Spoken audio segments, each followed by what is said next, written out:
Before I do anything else today, I need to get this garage cleaned up. It's a mess everywhere because of all these things I've been working on the last few days. So I need to clean up some tools, and we're going to talk about a couple things before we get into this video.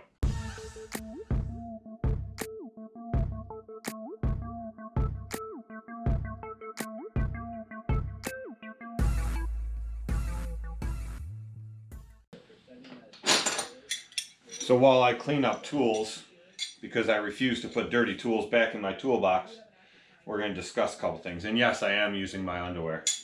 They make the perfect rags. Whenever I get new underbritches, my wife washes the old ones, and then she sends them out to the garage here, and I keep them in a bin to use as rags. They work really well. But anyway, so a lot of people have been commenting on my videos with everything I've been doing to the aerator, and then like the Toro grandstand video, everything like that. And they've been asking me questions about how I do this and how I do that and where did I learn all this. And I just got to tell you guys, it's not so much like nothing was really ever taught to me. A few things were taught to me here and there, but the majority of stuff that I do, I have taught myself, and it's just because I got sick of paying other people or relying on other people. One of the biggest things I absolutely hate is to rely on other people. I can't stand it. So I've pretty much just, mess around with stuff, and I've screwed up my fair share of shit. There's no doubt about that. But I've screwed up enough stuff figuring it out, but then I eventually did figure it out, and I got it down, and now I know how to do it. And so that's how I do everything that I do. And any of you guys can do the same thing. Any of you guys can figure it out. Any of you guys can figure out how to do any of the stuff I'm doing, all the general maintenance. But it really saves a ton of money when you can do all of your own stuff. So I highly encourage all you guys to figure it out, get it done, and do your own maintenance. It saves, especially times like this with everything that's going on nowadays. You got to save where you can. And people are buying up stock and all this kind of crap. They think they need to have 3 years worth of groceries and stuff, and you go through a lot of money doing things like that. And the fact of the matter is, if you can do all your own maintenance, like that hydro flush I did yesterday took 7.5 quarts of 15W50. That's expensive stuff. And then it was like another $11 for the filter. So I probably spent, I don't know, $60 to do that. Whereas if I sent it to a shop, it would have been the cost of those materials, plus they would have upcharged it for the cost of materials and what you could get it for. And then they'd have charged you labor on top. So you'd have been over $100 easy for them to do that service. And then you'd have been without your piece of equipment for how long? A day, 2 days, depending on the dealer. It could be a week.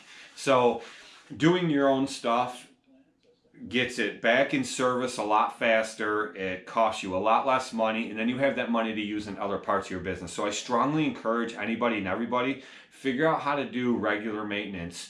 And there's nothing that I do that you can't do. Anyone can do this stuff. You just have to learn how to do it. And if you have no one to teach you, screw around with it and teach yourself.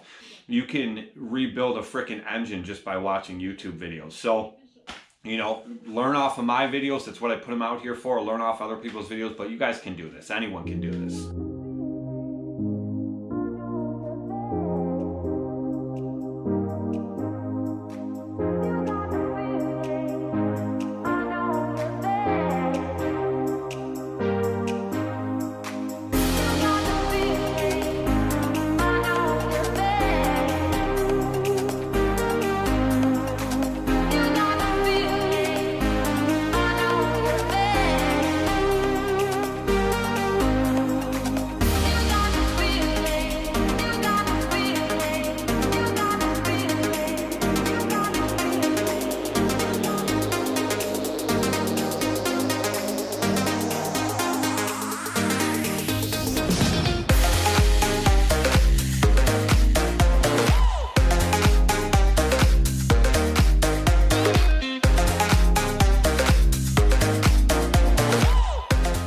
Funny story real quick. I just went through a drive-through and I handed them a card and the lady asked if I had cash because her card machine was broken. I said, yeah, no problem. I handed her cash, but it made me think, you know, back when I used to work on an armored truck and I used to load ATMs with cash every day, I would, I got to the point where I'd start wearing gloves because putting hundreds of thousands of dollars, flipping through it, you know, counting all out and sticking it in the cassettes for the ATMs, by the time I got done filling an ATM, my hands would be black. Money is just so dirty. It's the grimiest, nastiest stuff you'll ever touch. And it just made me think about it. But at the same time, it made me think about yesterday.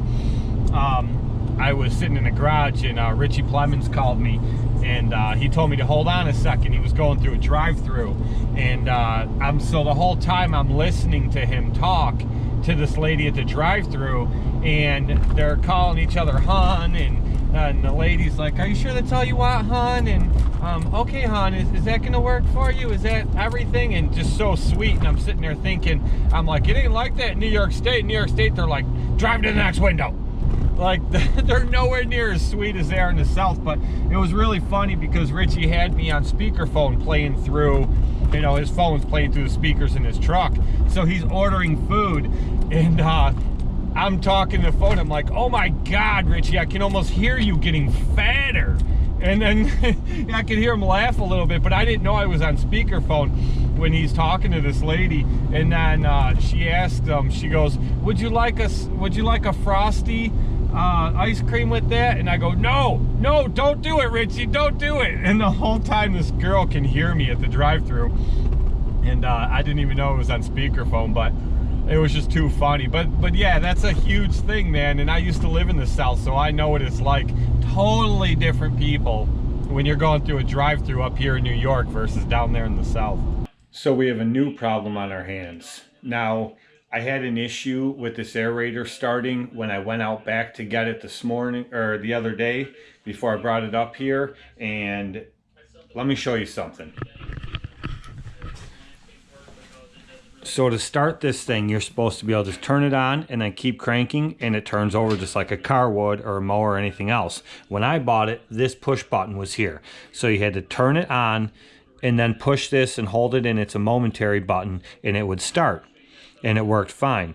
Well, the other day when I brought it up front, I pressed that in and I let go, and it still continued to try to start over, which would tell me that switch is probably bad. But I thought this is how it was supposed to be set up.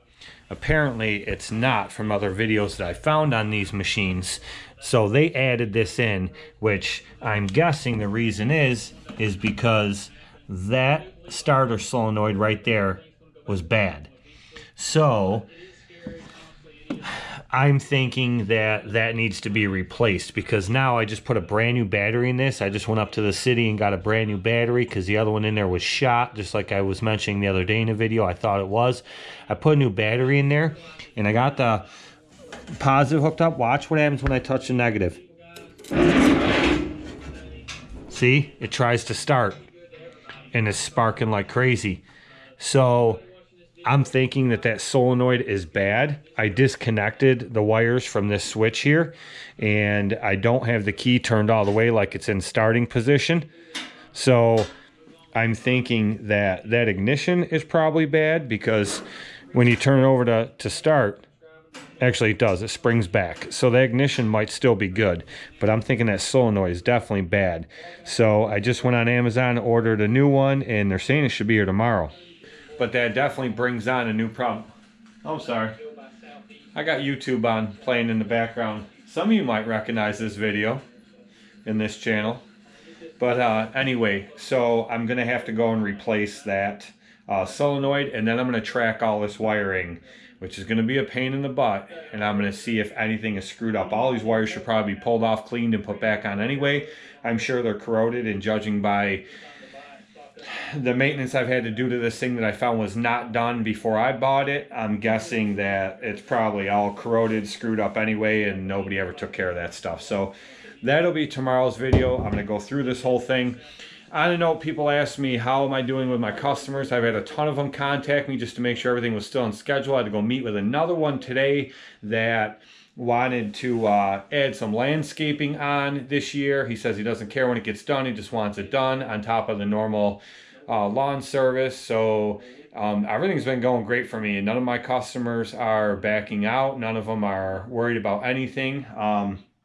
So everything's looking good so far. And I think we'll be good to go from here. But anyway, hit that subscribe button, guys. If you're not already subscribed, I put out a lot of content, almost daily videos usually. Sometimes there's a day or two in between, just depending on what's going on in my life that day. But hit that subscribe button and follow me along. Thank you to all you that normally do. Thank you for the support.